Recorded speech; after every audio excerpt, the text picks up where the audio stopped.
Hello viewers, আসসালামু আলাইকুম। Welcome back to my channel. আজকে আমি বানাবো চিজ রোল, যেটা পটেটো দিয়ে আমি আপনাদেরকে বানাবো। বানানোটা আসলে খুবই সহজ। এটা এই রমজান মাসে ইফতারের সময় একটা পারফেক্ট আইটেম। আমাদের ঘরে ঘরে এই আইটেমটা ইফতারের সময় পরিবেশন করা হয়। তাহলে আমরা আস্তে আস্তে শুরু করি। বিসমিল্লাহির রহমানির রহিম বলে আমরা শুরু করতেছি। প্রথমে আমি আমাদের যে ইনগ্রিডিয়েন্টস যেগুলো আছে এগুলো দেখাইলাম। তারপরে কিছু বয়েল পটেটো, এই পটেটোগুলা আমি আগে থেকে বয়েল করে রেখেছিলাম। তো এখন এটা আমি গ্রেট করতেছি। গ্রেট করে দিলে অনেক ক্রাঞ্চি হয়, আর ম্যাশ করলে একটু ডিফারেন্ট হয়ে যায়, এই জন্য আমি এটা গ্রেট করছি। তারপরে আমি কিছু কয়েকটা ব্রেড নিছি, ব্রেড নিয়ে আমি ব্রেড গাম বানাইব। এমন আপনারা দেখবেন এই যে ব্রেড গ্রাম আমি কীভাবে বানাইতেছি। তো এইরকম ব্লেন্ডার দিয়ে আপনারা ব্রেড দিয়ে ব্রেড গ্রাম বানাইতে পারেন। তো ব্রেড গ্রামটা বানাইয়া আমি এইটার সাথে মিক্স করব পরবর্তীতে। তো এই পর্যায়ে আমি আপনাদেরকে শুধু দেখাইলাম যে আমি ব্রেড গ্রামটা কীরকম ম্যাশ করি। অনেকেই আমরা জানি কীভাবে ম্যাশ করতে, ব্রেড গ্রাম করতে হয়। তারপরে আমার এই আলুর যেটা, এটা আমি চিজ রোল বানাইতেছি। পটেটোর সাহায্যে চিজ রোল বানাইব। তো একটু ডিফারেন্ট। আপনারা অনেক আলুর চপ খাইছেন, কিন্তু আমার এটা এই লগি চিজি রোল। তো এখানে আমি এখন আমার ওই পেটোটোর সাথে আমি আমার যে মশলা যেগুলা, এগুলো আমি আস্তে আস্তে এখন মিক্স করব। তো প্রথমে আপনাদেরকে দেখাইতেছি এখানে কী আমি নিছি। তো তারপরে আপনারা দেখেন আমি কী মিক্স করতেছি। তো প্রথমে বয়েল পটেটো তো আমরা করলাম। এখানে আমরা 4 পটেটো ইউজ করছি। আপনারা যদি যার যে তত পরিমাণ লাগে এইরকম আপনারা ইউজ করবেন। এখন এই পটেটোটারে আমরা মিক্স করব এই মশলাগুলা। তো আপনারা ভালো করে দেখতে থাকেন। আর আপনাদের যদি ভালো লাগে তাহলে অবশ্যই একটা লাইক দিয়ে যাবেন এই ভিডিওটাতে। এখন আমরা কিছু চপ অনিয়ন দিছি, কিছু কোরিয়ান্ডার দিতেছি, তারপরে কিছু আমরা এখানে পাউডার দিলাম। কিছু এই পাউডারগুলা দ্বারা এটা একত্রিত হইতে সাহায্য করবে। তারপরে আমরা এখানে একটা এগ দিয়ে দিলাম, আর কিছু ব্রেড গ্রাম আবার মিক্স করতেছি। তো কিছু ব্রেড গ্রাম মিক্স করার পরে তারপরে আমার এই মেইন ইয়েটার স্বাদ মতো আপনারা সল্ট দিবেন, যার যতটুকু পছন্দ সল্ট। এখন আপনি এই সবগুলা সুন্দর করে মিক্স করবেন।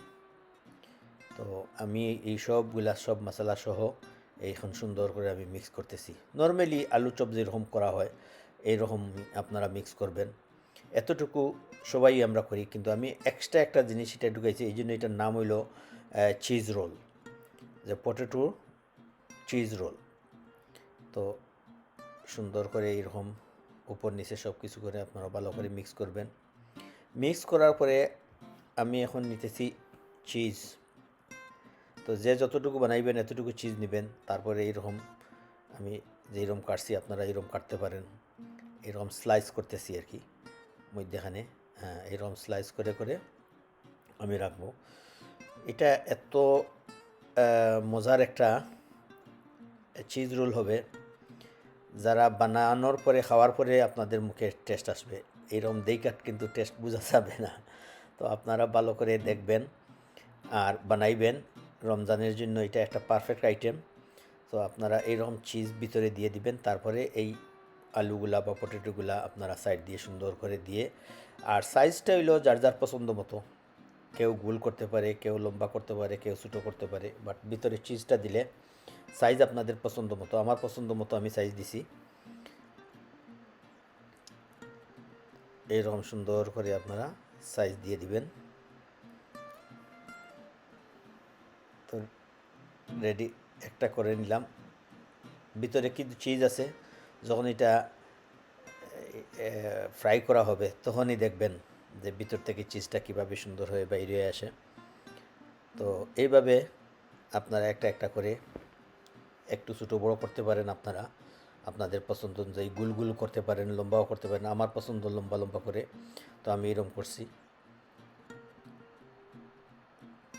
তো ভিতরে চিজ দিয়ে ভেরি নাইস।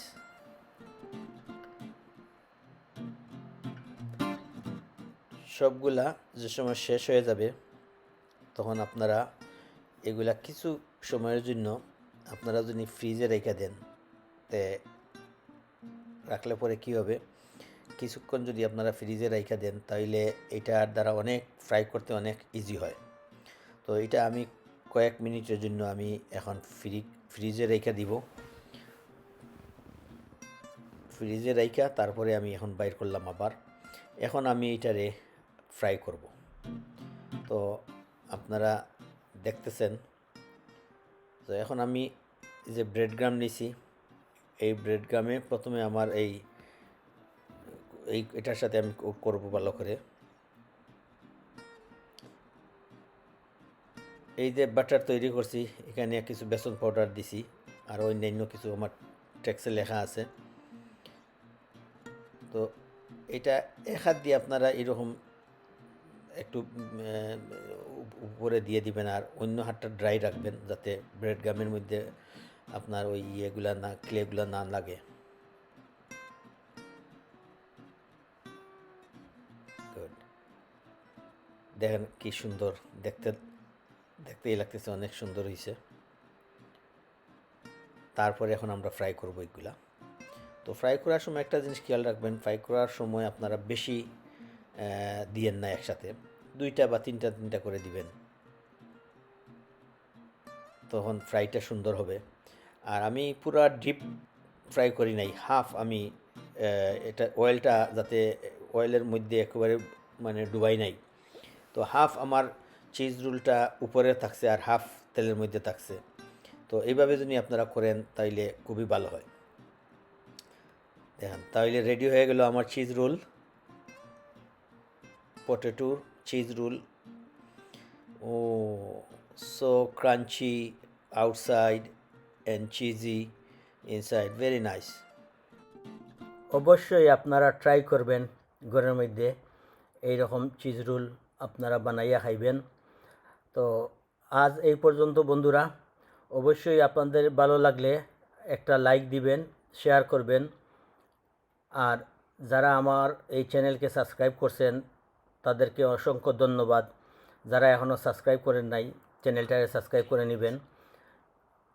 হয়তো নতুন কোনো রেসিপি নিয়ে আবার দেখা হবে। তাহলে আজ এই পর্যন্ত। আসসালামু আলাইকুম ওয়া রাহমাতুল্লাহি ওয়া বারাকাতুহু।